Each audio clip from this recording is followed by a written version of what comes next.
So, good morning to all once again. So, today we are going to start the question answers of tiger in the zoo. Okay. So, first of all, in order to relate a bit to the previous lecture, I would like to summarize the poem once again. So now a tiger in the zoo. Okay, so what the poem is all about? Tiger in the zoo is all about a tiger who is confined to a cage, who is limited to a cage. Now he is in a cage and his steps are limited, or his, you can say, movement of the tiger, it is limited to that of his cage only. He is not able to come out of the cage, nor he is having interest in the surroundings. He is overlooking, he is ignoring the visitors who are coming to see him, and ultimately the tiger is very sad. He is suffering from the pain of loneliness and that of confinement. And side by side, in the second and the third paragraph, the poet is again comparing the situation of the tiger when he is allowed to move in his free atmosphere, that is free habitat. During that time, the tiger would terrorize the people. He is a creature who is, you can say, who instills terror, who instills fear among the people. He is showing his white, sharp teeth as well as claws in order to terrorize the people of the adjoining areas. Apart from it, the tiger, he would stand or he would hide himself behind some grass in order to make an attack over its prey. So there are two different contrasting situations of the tiger when he is free and when he is in confinement. So the tiger has produced, sorry, the poet has produced, or he has highlighted a pathetic picture. Pathetic means sorrowful. Pathetic picture of an animal who has, you can say, encaged, who has been forced to live in cage. Ultimately, the poet is delivering the theme that we should not be cruel, we should not be so cruel to keep the animals in the zoos, because the animals, when they are limited to a zoo, they always feel hungry, they always feel angry, and moreover, they are helpless too. So, we should not rob them of their essentiality of life. Okay, essentiality of life means that is freedom. If we will rob them of their this essential, the animals, they would also leave the charm of life. Similarly, like that of human beings, when they are forced to live in cages or in confinement, when their freedom is curtailed, then what happens? Ultimately, loss of charm of life. The same thing happens with animals. So it means that being a human, being a sensible creature, we should not force imprisonment to animals just for our pleasure or just for any other reason. Okay, and we should follow the policy of live and let live. So these are some of the things that we have, the poet has highlighted and we have read in the poem yesterday. So now, coming back to the back exercise of this chapter. So first of all, let us discuss the question answers of the chapter. Now, for the question answers, first of all, thinking about the poem that is on page number 30. Now, page 30 questions.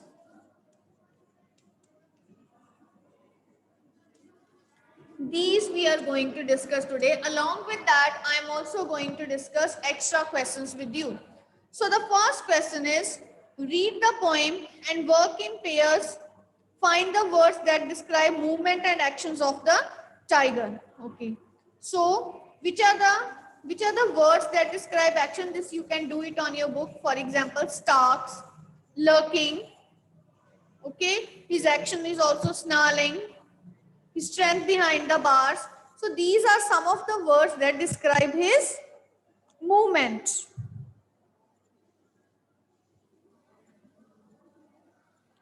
Next, write down some extra questions for the poem.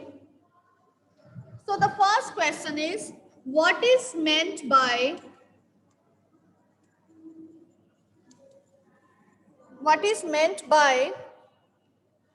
his strength, his strength? These questions you have to write down in your notebook, in your fair notebook, behind the bars. So what does the poet mean by this phrase, that his strength behind the bars? So when the poet is saying the strength behind the bars, the poet is talking about the tiger. It means that the tiger, who is very strengthful, who is very strong animal, he is limited to live a life of imprisonment. He is confined to the cage. His entire strength is behind these bars only, because he is not able to move freely and is not able to come out of the bars or bars of the cage. Now, next question is, write down, write the theme of the poem. Write the theme of the poem. So what is the theme of the poem?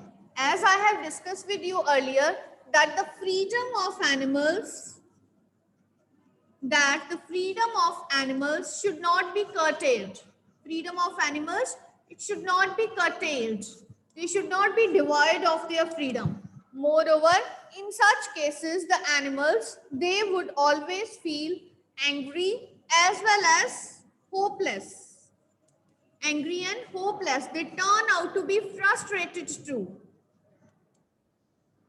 They turn out to be angry. They turn out to be frustrated when they are confined to their cage, and when they are devoid of any kind of freedom. So these are some of the themes that the poet wants to highlight. Or you can also say that freedom is an essential virtue which every creature has to enjoy in this world. And being humans, we don't have any right to stop any animal enjoying this type of freedom. Now, the third question is, explain the movement of the tiger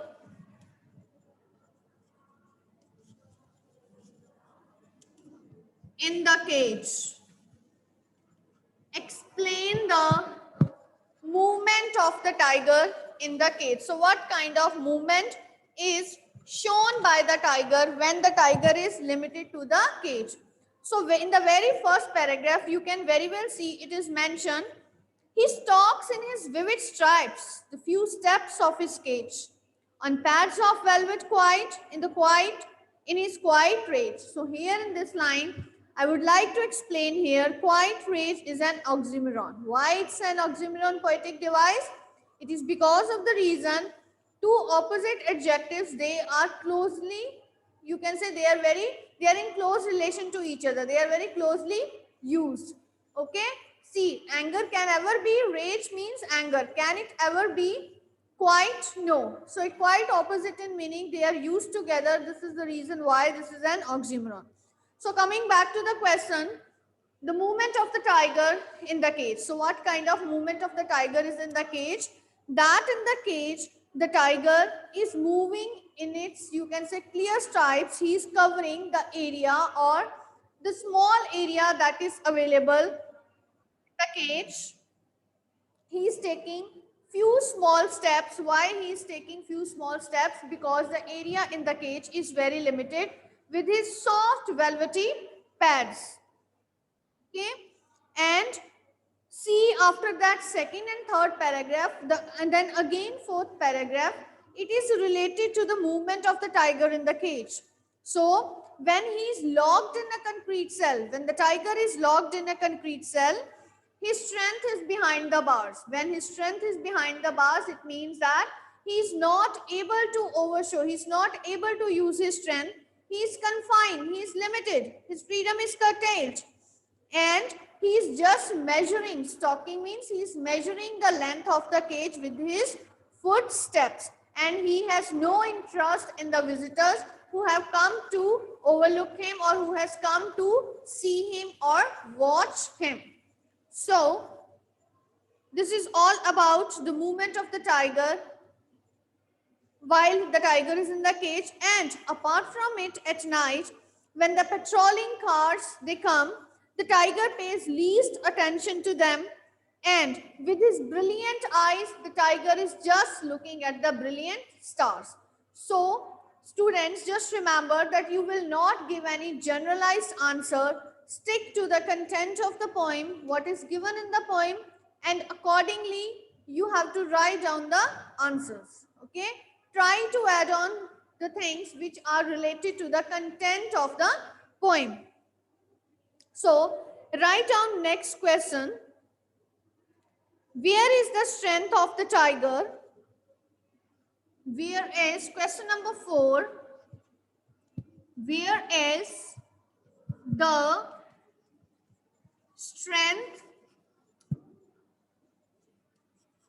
of the tiger, and how does he treat the visitors? How does he treat the visitors? How does, where is the strength of the tiger? The strength of the tiger is behind the bars, because the tiger is not able to use his strength. He is confined in a cage. He is not able to come out of the cage.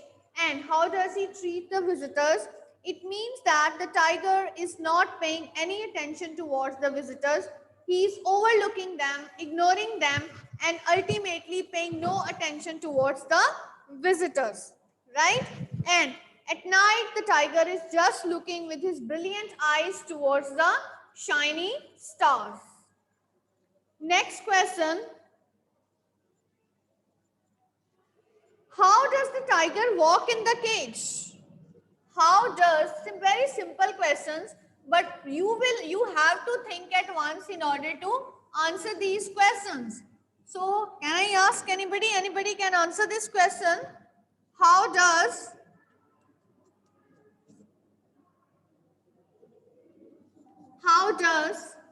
just raise up your hand, tiger walk in the cage? How does the tiger walk in the cage? Can anybody answer? Yes, that's good. I'm looking that all of you have noted down your roll numbers in front of your names. That's good. So anybody can answer? No answer, because I was not knowing that you people can't answer because you are mute, right? So coming up to this question, how does the tiger walk in the cage? So in the very first paragraph, it is mentioned that the tiger, it stalks, it follows in his clear stripes. The tiger is covering the distance of the cage with, you can say, with his small steps, few steps in the cage, with his small steps that he would take in the cage, and he is taking these steps with his velvety paws. Okay, he is confined, he is limited to the cage only, so that's why he is not able to move freely, and he is just stalking the length of the cage and ignoring the visitors. I hope the answer is clear to you. If you will have any doubt, you can raise up your hands side by side. Right on, next question. Yes, freedom cannot be bargained. Freedom cannot be bargained. Freedom cannot be bargained at any cost. What message does Leslie Norwich, at any cost, what message does Leslie Norris, name of the poet, wants to convey through this poem?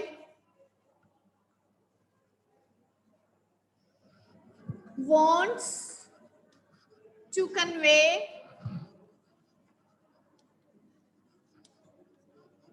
to the readers. So what message? This can be a 5 marks question, that freedom cannot be bargained at any cost. It means that we will not be able to compromise our freedom. Just note down the question.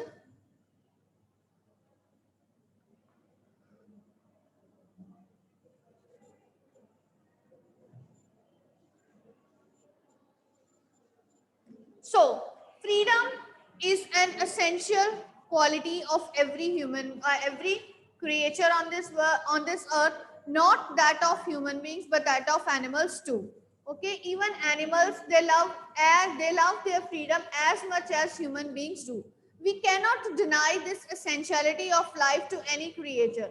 And if freedom is bargained, or it is, you can say, limited, or it is obstructed in from the life of any creature, it will ultimately leads to resentment, means sadness. Okay, so even animals, they too cherish their freedom a lot. They love to be free. Okay, when they are free, they are able to move freely, they can walk freely, and they can move about freely. But when their freedom is curtailed, okay, they turn out to be angry, they turn out to be helpless, or you can say they turn out to be frustrated too.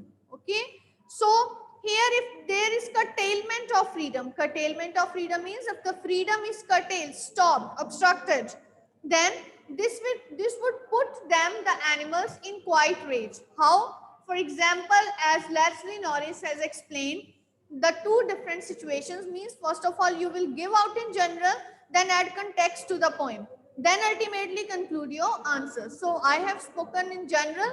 Now I'm going to give the context to the question.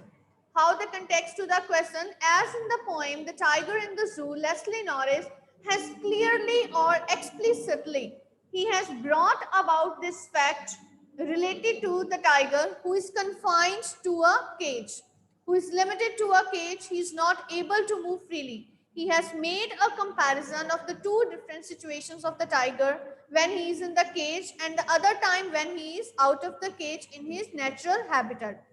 In the cage, the tiger is full of resentment. He is not living a life of happiness. He has turned out to be frustrated, devoid of any zeal and enthusiasm towards life. The tiger is stalking the length of the cage. He is just taking small steps in order to cover the area of the cage. And with his velvety pads, with his velvety pads, he is just, you can say, measuring the length of the cage, and ultimately he is not paying attention to the surroundings too. Why? Because he is ignoring the visitors who has come to watch him. The reason behind this is only the lack of life that he wants. Okay, so then afterwards, Leslie Norris, he has also compared the situation of the tiger when he would be free to move in his natural environment, natural habitat. At that time, the poet has explained that he must be, okay, that he must be moving freely in his natural habitat, hiding himself behind any, you can say, behind long grass, in order to wait for his prey, that is a plump deer who must come at the stream of water in order to drink, and he would catch hold of that prey. And if this tiger is also in his free environment, he would be terrorizing people with his, you can say, with his sharp claws and his, you can say, white fangs. Fangs means teeth. Okay. So, but now the tiger, when he is in the cage, his complete strength is behind the bars. Complete strength behind the bars means, it means that he is not able to show off his strength. He is not able to use his strength also. So what it means, what it ultimately leads to, this ultimately leads to the, you can say, unveiling this fact that freedom at any cost, it should not be bargained. Okay, if it is curtailed, if it is obstructed, if it is limited, then there is, you can say, then there is loss of life, loss of zest for life, that any creature would love to enjoy. Okay, so this is equally true to that of tiger who is behind the bars, right? So it means that freedom could not be bargained. We cannot bargain freedom at any cost. There is no alternative to that of freedom, and there is no substitute for freedom. Freedom means freedom and only freedom. That means full enjoyment of life. We cannot substitute it. We cannot, you can say, replace it, and we cannot, you can say, provide any synonym for that of freedom. So Leslie Norris has clearly brought out this concept of that he has clearly brought out this concept that freedom is the inevitable part of life and it is the essentiality of every creature. So in this manner you will elaborate the question, adding in general, then afterwards giving reference to the poem or to the chapter, then ultimately concluding. Okay, so write down one more question.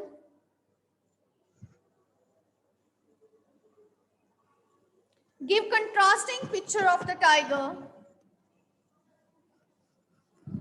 Write down next question.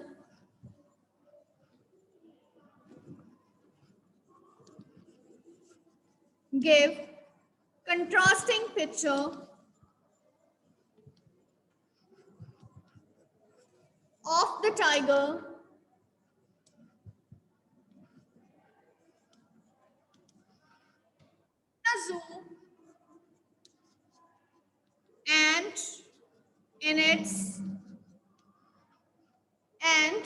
in its natural environment and in its natural environment or natural habitat. So you know very well that the tiger, when he is zoo, he is confined, he is limited, he is curtailed, his freedom is curtailed. He is not able to behave freely. He does not like to move freely in the cage. He is just stalking the length of the cage with his few small steps with his velvety paws. And he is overlooking, ignoring the visitors who are going to pay a visit to the tiger in order to fascinate themselves to see a tiger in the cage. But when the tiger, he would be allowed to live in its natural environment, that is in its habitat. Okay, the tiger would have behaved like another, you can say, another figure of terror, because the tiger, who is quite a strong animal, he would be terrorizing the people. He would be terrorizing the people with his white fangs, bearing his white fangs, and he would also be attacking them. But now, at that time, when the tiger is in the cage, his complete strength is behind the bars. He is confined, he is limited to the cage. He has turned out to be a figure of resentment. Resentment means sadness, sorrow. Resentment. He has turned out to be a figure of sorrow, resentment. And moreover, the tiger is not at all happy. He is feeling angry. He is in rage. And this rage is quite rage, which can burst at any time. Okay? And the tiger, when he is in the cage, he is also not paying any attention to the patrolling cars who has come to inspect the situation at night. Moreover, the tiger is just looking at the brilliant stars with his shiny eyes, or the brilliant eyes towards the shiny stars. Right? I hope that all the questions are clear to you. Yes. 1 minute. One student has raised up the hand. Let me take the doubt. Yes, Bhumika. Ma'am, can you please once again repeat the literary devices used in this poem? Yeah, note down for the literary devices. Open up the book, open up the poem in the book in front of you. Yes, from the very first line, he stalks to his vivid stripes the few steps of his cage. Because in the first two lines, there is no use of any punctuation mark after the first line, no comma, no full stop is used. Moreover, the idea of the first line is carried forward to the next line. So this is an example of enjambment. Okay, and next afterwards, quiet rage, as I already told you today in the starting of the lecture, that this is an example of oxymoron.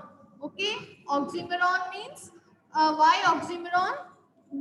Because here quiet rage, oxymoron. Okay, so here quiet rage is an example of oxymoron. Why?